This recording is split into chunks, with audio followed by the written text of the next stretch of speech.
Commerce and management hub. Smart commerce and management హబ్లో మనం important MCQ సిరీస్లో ఉన్నాం కదా. The salient features of zero based budgeting. Zero based budgeting salient features ఏంటి అని అడుగుతున్నాడు.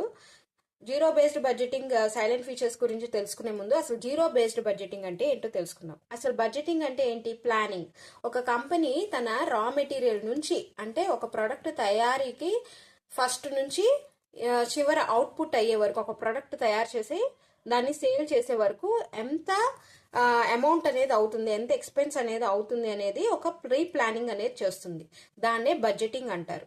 అయితే ఈ బడ్జెటింగ్ లో మనం ఏంటి అంటే, జీరో బేస్డ్ బడ్జెటింగ్ అంటే ఏంటంటే, ఈ బడ్జెటింగ్ నార్మల్ గా ఎలా చేస్తారంటే, ఒక ప్రీవియస్ ఇయర్ ని బేస్ చేసుకుని, అంటే ముందర ఇయర్ ఎంత ఖర్చు పెట్టాము, ఈ ఇయర్ ఎంత ఖర్చు పెట్టగలము, ఎంత ప్రోడక్ట్ మన ప్రోడక్ట్ కి డిమాండ్ ఉంది, దాన్ని బట్టి ఎంత ఖర్చు పెట్టాలి అని చెప్పేసి వేస్తారు బడ్జెటింగ్. అంటే మొత్తం ప్రీవియస్ ఇయర్ బేస్ మీద ఉంటుందన్నమాట. కానీ ఈ జీరో బేస్డ్ బడ్జెటింగ్ లో ఏంటంటే, మనకి ప్రీవియస్ ఇయర్ తో సంబంధమే ఉండదు.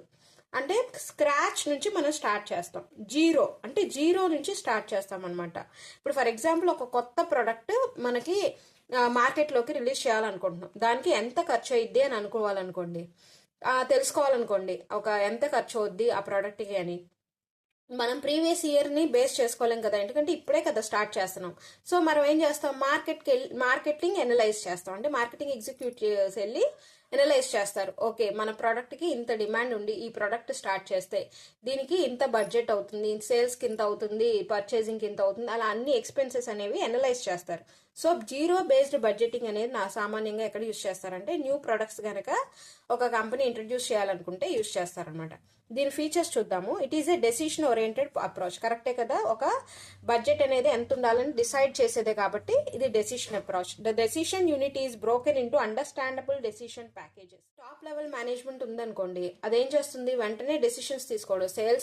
సేల్స్ వాళ్ళు కొన్ని డెసిషన్స్ తీసుకుంటారు, పర్చేసింగ్ వాళ్ళు ఎంత పర్చేస్ చేయాలో రా మెటీరియల్ తీసుకుంటారు, అలాగే లేబర్కి ఎంత ఇవ్వాలి శాలరీస్ అనేది డిసైడ్ చేస్తారు. అలా ఒక్కొక్క డిపార్ట్మెంట్ ఆ డెసిషన్ అనేది బ్రోక్ అయ్యుద్ది అనమాట, అకార్డింగ్ టు ద డిపార్ట్మెంట్స్.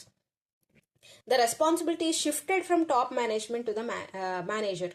అంటే టాప్ మేనేజ్మెంట్ నుంచి మేనేజర్ కి, అంటే లెవెల్ ఆఫ్ మేనేజ్మెంట్ కి అనేది ఈ డెసిషన్ అనేది షిఫ్ట్ అవుతుంది. ఒకరి దగ్గరే డెసిషన్ అనేది ఉండదు. అంటే టాప్ లెవెల్ మేనేజ్మెంటే మొత్తం డెసిషన్ తీసుకోదు.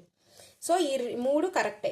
It is an accounting oriented approach. ఇది అకౌంటింగ్ ఓరియంటెడ్ అప్రోచ్ కాదు, బడ్జెటింగ్ అంటే ఫినాన్స్ ఓరియంటెడ్ అప్రోచ్ మంది. అలాగే top management decides why a particular amount of money should be spent. ఏమని చెప్తున్నారు, టాప్ లెవెల్ మేనేజ్మెంటే డెసిషన్స్ అనేవి తీసుకుంటుందా? లేదు, అన్ని లెవెల్స్ మేనేజ్మెంట్ కి డెసిషన్స్ అనేవి షిఫ్ట్ అవుతుంది.